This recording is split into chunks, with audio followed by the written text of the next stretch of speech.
Hello കൂട്ടുകാരെ, നമ്മൾക്കിന്നൊരു അടിപൊളി മാഞ്ഞാലി ബിരിയാണി ഉണ്ടാക്കി നോക്കിയാലോ. അതിനായിട്ട് 1 കിലോ ചിക്കൻ ഒരു ഇടത്തരം സൈസിൽ മുറിച്ചെടുത്തിട്ടുണ്ട്. അതിലേക്ക് ഒരു 1.5 ടീസ്പൂൺ നോർമൽ മുളക് പൊടി ആഡ് ചെയ്യുക. പിന്നെ കുറച്ച് ആവശ്യത്തിന് ഉപ്പും ഒരു 1/2 ടീസ്പൂൺ നാരങ്ങ നീരും കൂടെ ചേർക്കുക. ആവശ്യത്തിന് ഒരു 2-3 സ്പൂൺ വെള്ളവും കൂടെ ചേർത്തിട്ട് നമുക്ക് നന്നായിട്ട് മാരിനേറ്റ് ചെയ്ത് വെക്കാം. ഇതൊരു 30 മിനിറ്റോളം റെസ്റ്റ് ചെയ്യാൻ വെക്കണം, എന്നാലേ ചിക്കനിലോട്ട് ഇതെല്ലാം പിടിക്കുകയുള്ളൂ. ആ സമയത്ത് നമുക്ക് ഒരു 3 ഗ്ലാസ് അരി വെള്ളം ഒഴിച്ചിട്ട് അതൊരു 30 മിനിറ്റ് കുതിരാൻ വെച്ചിട്ടുണ്ട്. പിന്നെ ഒരു പാൻ എടുത്ത് ഈ സമയം കൊണ്ട് നമുക്ക് നെയ്യും കുറച്ച് സൺഫ്ലവർ ഓയിലും കൂടി എടുത്ത് സവോളയൊന്ന് വഴറ്റി ബ്രൗൺ കളർ ആവുന്നവരെ വഴറ്റി മാറ്റി വെക്കാം. അത് നമുക്ക് ലാസ്റ്റ് ബിരിയാണി ഗാർണിഷ് ചെയ്യാനും കുറച്ച് നമ്മുടെ ചിക്കൻ കറിയിലേക്ക് ആഡ് ചെയ്യാനും കൂടെ മാറ്റി വെക്കണം. അപ്പം ഈ സമയത്ത് നമുക്ക് ആ പണി കൂടെ തീർത്ത് വെക്കാം. ഇപ്പം നമ്മുടെ സവോള നന്നായിട്ട് മുരിഞ്ഞ് വന്നിട്ടുണ്ട്. അത് മാറ്റി വെച്ചിട്ട് ഒരു പാൻ എടുത്തിട്ട് കുറച്ച് സൺഫ്ലവർ ഓയിൽ ഒഴിക്കുക. ഇനി നമുക്കൊരു 30 മിനിറ്റ് കഴിഞ്ഞിട്ടുണ്ട്. അടുപ്പ് വെച്ച് അതിലേക്ക് സൺഫ്ലവർ ഓയിൽ ഒഴിച്ചു കൊടുക്കുക.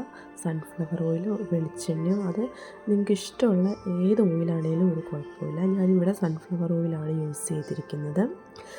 എന്നിട്ട് നമ്മുടെ ഓരോ ചിക്കൻ കഷ്ണങ്ങളും ആ എണ്ണയിലിട്ട് ഒരു ഹൈ ഫ്ലെയിമിൽ വെച്ചിട്ട് വേണം നമ്മളിത് ജസ്റ്റ് ഒന്ന് ഫ്രൈ ചെയ്തെടുക്കണം.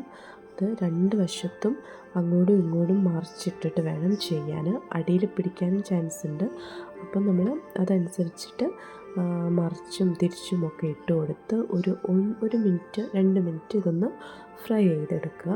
അത് കഴിഞ്ഞിട്ട് ഒരു 1/4 കപ്പ് വെള്ളം, ആ വെള്ളത്തിൻ്റെ അളവെന്ന് പറഞ്ഞിട്ടുണ്ടെങ്കിൽ ആ ചിക്കൻ ഏകദേശം മുങ്ങിക്കിടക്കാൻ പാകത്തിന് വെള്ളം നമ്മൾ അതിലേക്ക് ഒഴിച്ചു കൊടുക്കണം. ഞാനിപ്പോൾ മാരിനേറ്റ് ചെയ്ത് വെച്ച പാത്രം കഴുകി ആ വെള്ളം കൂടിയാണ് എടുത്തിട്ട് കൊടുത്തത്.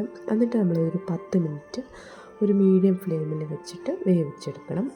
ഇനി ഈ വെള്ളത്തിൽ നിന്ന് നമുക്ക് ഒന്നെങ്കിൽ കഷ്ണം സെപ്പറേറ്റ് ചെയ്ത് മാറ്റി വെച്ചിട്ട് ആ വെള്ളം, അതായത് ആ ചിക്കൻ്റെ സ്റ്റോക്ക് ഉണ്ടല്ലോ, അതെടുത്ത് യൂസ് ചെയ്യാൻ പറ്റും.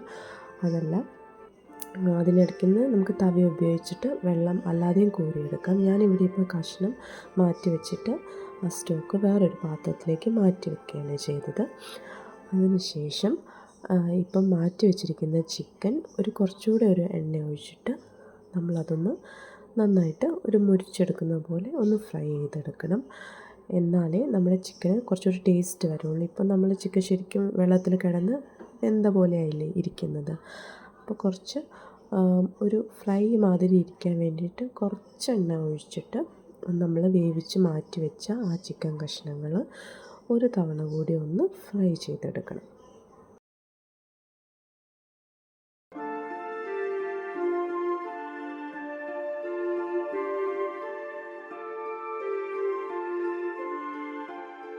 ഒരു വശം ഇപ്പം നന്നായിട്ട് മുരിഞ്ഞിട്ടുണ്ട്. ഇനി നമ്മളത് പതുക്കെ മറിച്ച് മറുവശവും കൂടെ നന്നായിട്ടൊന്ന് മുരിയിച്ചെടുക്കണം.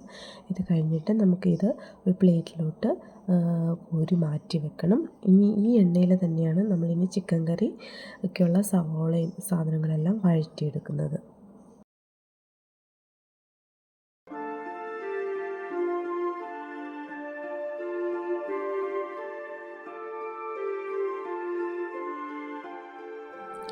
ഇനി ഈ പാനിലേക്ക് ഇഞ്ചിയും വെളുത്തുള്ളിയും ഒന്ന് ചതച്ചെടുത്തത് നമ്മൾ ആഡ് ചെയ്തിട്ട് എണ്ണയിലൊന്ന് ജസ്റ്റ് ഒന്ന് ഇളക്കി ലോ ഫ്ലെയിമിൽ വെച്ചിട്ട് വേണം കേട്ടോ നമ്മളിത് ചെയ്യാൻ. ഇല്ലെങ്കിൽ ഇത് കരിഞ്ഞു പോകാനും അടി പിടിക്കാനും ചാൻസ് ഉണ്ട്. അതിനുശേഷം സവോള ഒരു 4 മീഡിയം സവോളയാണ് ഞാനിവിടെ എടുത്തിരിക്കുന്നത്. അധികം വലുപ്പമല്ല എന്നാൽ തീരെ ചെറുതുമല്ലാത്ത ഒരു 4 മീഡിയം സവോള അരിഞ്ഞ് ഇതിലേക്ക് ആഡ് ചെയ്യുന്നു. പിന്നെ അതൊന്ന് ഇളക്കി നല്ല ബ്രൗൺ കളറായി ഒന്ന് വഴണ്ട് വരുമ്പോൾ ഒരു തക്കാളി, നല്ല പഴുത്ത ഒരു തക്കാളിയും കൂടെ ആഡ് ചെയ്യണം. എൻ്റെ തക്കാളി അത്ര പഴുത്തിട്ടില്ല, കാരണം മേടിച്ചുകൊണ്ട് വന്നപ്പം അങ്ങനെ പഴുക്കാത്തൊരു തക്കാളിയാണ് കിട്ടിയത്. പക്ഷെ നല്ല പഴുത്ത് നല്ല തക്കാളി ആഡ് ചെയ്യുകയാണെങ്കിൽ അത് നന്നായിട്ട് സോഫ്റ്റ് ആവും. പിന്നെ നമ്മൾ വറക്കാൻ നേരത്ത് ആവശ്യത്തിന് മുളക് പൊടി ചേർത്തതാണ്. എന്നിരുന്നാലും ഒരു ടീസ്പൂൺ സാദാ മുളക് പൊടിയും 1 ടീസ്പൂൺ കാശ്മീരി മുളക് പൊടിയും 1 ടീസ്പൂൺ മല്ലിപ്പൊടിയും കൂടെ ഞാനിതിലേക്ക് ആഡ് ചെയ്യുന്നുണ്ട്. പിന്നെ ഇനി നമുക്ക് ആവശ്യമായിട്ടുള്ളത് ഗരം മസാലയാണ്. ഇതിലേക്കിപ്പോൾ ഒരു 1/4 ടീസ്പൂൺ ഗരം മസാലയാണ് ഞാൻ ഇട്ട് കൊടുക്കുന്നത്. അതിനുശേഷം ഒരു 1/4 ടീസ്പൂൺ പെരുംജീരകം പൊടിച്ചതും കൂടി ചേർക്കുന്നുണ്ട്. മഞ്ഞൾപ്പൊടി ഓൾറെഡി മസാല സവോള വറക്കുന്ന സമയത്ത് അതിലേക്ക് ആഡ് ചെയ്തതാണ്. അപ്പം അത് എക്സ്ട്രാ ചേർക്കേണ്ട ആവശ്യമില്ല. ഇനി നമുക്ക് നല്ലതുപോലെ ഇളക്കി ഈ മസാല നല്ല മൂത്ത് വരുമ്പോൾ നമ്മൾ കുറച്ച് മുന്നേ ചിക്കൻ വേവിച്ച സമയത്ത് മാറ്റി വെച്ചിരുന്ന സ്റ്റോക്ക് ഉണ്ടല്ലോ, അത് കുറേശ്ശെയായിട്ട് ഈ മസാലയിലേക്ക് ആഡ് ചെയ്യുക. അപ്പോൾ നമുക്ക് ആ ചിക്കൻ്റെ ഗ്രേവി നല്ല ടേസ്റ്റിൽ കിട്ടും. ഇതാണ് ഒതൻറ്റിക് സ്റ്റൈലിൽ മാഞ്ഞാലി ബിരിയാണിയുടെ ഒരു സ്പെഷ്യാലിറ്റി എന്ന് പറയുന്നത്. ഈ ചിക്കൻ സ്റ്റോക്ക് ആഡ് ചെയ്യുന്നതാണ്. നമ്മൾ അതിനുശേഷം നമ്മൾ ഫ്രൈ ചെയ്ത് വെച്ച ചിക്കൻ ഇതിലേക്ക് ആഡ് ചെയ്ത് കൊടുക്കുക. എന്നിട്ട് നന്നായിട്ടൊന്ന് ഇളക്കി വെക്കുക.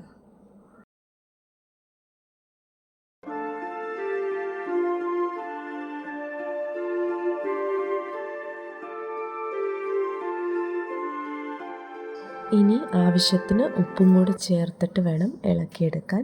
ഇതിലിപ്പോൾ കഷ്ണത്തിന് നമ്മൾ ഓൾറെഡി ഉപ്പ് ആഡ് ചെയ്തിട്ടുണ്ട്. അപ്പം ഗ്രേവിക്ക് വേണ്ട ഉപ്പ് നമ്മൾ ടേസ്റ്റ് നോക്കിയിട്ട് ഇട്ട് കൊടുത്താൽ മതി. പിന്നെ അതിലേക്ക് ആവശ്യത്തിന് കറിവേപ്പില കൂടി ചേർക്കുക. പിന്നെ ഇതിന് മുന്നേ ഞാൻ വറുത്ത് മാറ്റി വെച്ച സവോളയിൽ നിന്ന് ഒരു സവോള കൂടി അതിൻ്റെ കൂടെ ആഡ് ചെയ്യുക. ഇത് ഓപ്ഷണൽ മാത്രമാണ്, ഇത് എൻ്റെ വെർഷനാണ്. ഇനി നമുക്ക് നമ്മുടെ റൈസ് പ്രിപ്പയർ ചെയ്യാൻ വെക്കാം. അപ്പോൾ ഒരു വലിയ കടായി എടുത്തിട്ട് അതിലേക്ക് ആവശ്യത്തിന് നെയ്യ്, ഇപ്പം ഞാനിവിടെ ഒരു 2.5 സ്പൂൺ നെയ്യും അതിനൊപ്പം തന്നെ സൺഫ്ലവർ ഓയിലും എടുത്തിട്ടുണ്ട്. അതിലേക്ക് ഗ്രാമ്പൂ, തക്കോലം, കറുവപ്പട്ട, ഏലക്ക, വഴനയില, പിന്നെ ഒരു സ്പൂൺ പെരുംജീരകവും കൂടെ നമ്മളിതിലേക്ക് ഇട്ട് കൊടുത്ത് അതും ചെറിയൊരു ഫ്ലെയിമിൽ വെച്ചിട്ട് ഫ്രൈ ചെയ്തെടുക്കണം. പിന്നെ ഒരു മീഡിയം സൈസ് ക്യാരറ്റ് നല്ല നീളത്തിൽ കനം കുറച്ച് അരിഞ്ഞതും കൂടെ ഇതിലേക്ക് ആഡ് ചെയ്തെടുക്കുക. ക്യാരറ്റും ഈ റൈസിലെ ഒരു മെയിൻ ഇൻഗ്രീഡിയൻ്റാണ്. അത് നന്നായിട്ട് എണ്ണയിലിട്ടിട്ടൊന്ന് വാട്ടിയെടുക്കണം. അടുത്തതായിട്ട് ഒരു ചെറിയ കഷ്ണം പൈനാപ്പിൾ, അതും വളരെ ചെറുതായിട്ട് സ്ലൈസ് ചെയ്ത് അത് കുനുകുനാന്ന് അരിഞ്ഞെടുത്തിട്ട് അതും കൂടെ നമ്മൾ ആഡ് ചെയ്യണം.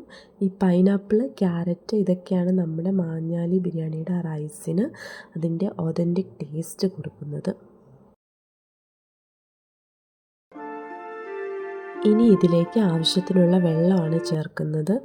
ഒരു ഗ്ലാസ് അരിക്ക് 1.5 ഗ്ലാസ് വെള്ളം എന്നുള്ള അളവിലാണ് ഇവിടെ എടുത്തിരിക്കുന്നത്. ഞാനിപ്പം 3 ഗ്ലാസ് അരിയാണ് ബിരിയാണിക്ക് വേണ്ടി എടുത്തത്. അപ്പോൾ ഒരു 4.5 ലിറ്റർ വെള്ളം ഞാനിതിലേക്ക് ഒഴിച്ചിട്ടുണ്ട്.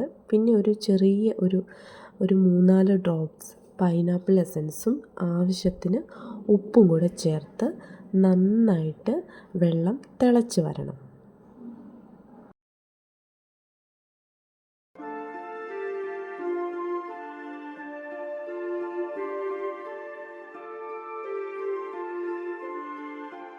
വെള്ളം ഇപ്പോൾ നന്നായിട്ട് വെട്ടിത്തിളച്ച് വന്നിട്ടുണ്ട്. അപ്പം നമ്മൾ കഴുകി വാരി വെച്ചിരുന്ന അരിയും കൂടെ ഇതിലേക്ക് ഇട്ട് കൊടുക്കുകയാണ്. ഇതിലൊട്ടും എക്സ്ട്രാ വെള്ളം ചേർക്കാതെ നന്നായിട്ട് ഡ്രെയിൻ ചെയ്തെടുക്കണം. എങ്കിലേ നമ്മുടെ അരിയുടെ വേവും അളവും വെള്ളമൊക്കെ കറക്റ്റായിട്ട് പാകത്തിന് വരത്തുള്ളൂ.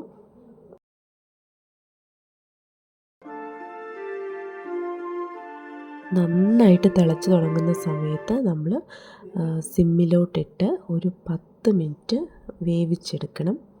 അതിനുശേഷം തുറന്ന് നോക്കുമ്പോൾ വെള്ളമൊക്കെ പാകത്തിന് വറ്റി അരിയൊക്കെ നന്നായിട്ട് കുക്കായി ബിരിയാണി റെഡി ആയിട്ടുണ്ടാവും. ഈ സമയത്ത് നമ്മൾ ഗാർണിഷ് ചെയ്യാൻ വേണ്ടിയിട്ട് സവോള വറുത്തതും പിന്നെ കുറച്ച് കാഷ്യൂ നട്ട്സും ആ സമയത്ത് നെയ്യിൽ വറുത്ത് വെച്ചിട്ടുണ്ടായിരുന്നു, അതും കൂടെ ആഡ് ചെയ്യുക. ഉണക്കമുന്തിരി ഉള്ളവർ അതും കൂടെ ആഡ് ചെയ്താലും നല്ലതാണ്. ഇപ്പം എൻ്റെ അടുത്ത് ഇല്ലാത്തത് കൊണ്ടാണ് ഞാൻ ഈ കാഷ്യൂ നട്ട് മാത്രം ആഡ് ചെയ്തത്. ഈ സമയത്ത് നമ്മുടെ ചിക്കനും റൈസും എല്ലാം ഒരേ സമയത്ത് തന്നെ റെഡി ആയിട്ടുണ്ടാവും.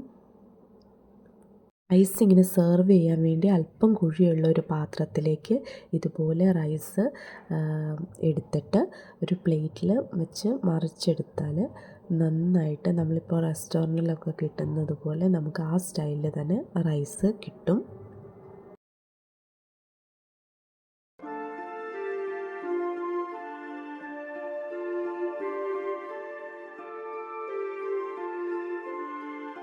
വളരെ ഈസി ആയിട്ട് നമുക്ക് ഉണ്ടാക്കിയെടുക്കാൻ പറ്റുന്ന ബിരിയാണിയാണിത്. എല്ലാവരും മസ്റ്റായിട്ട് ട്രൈ ചെയ്യണം.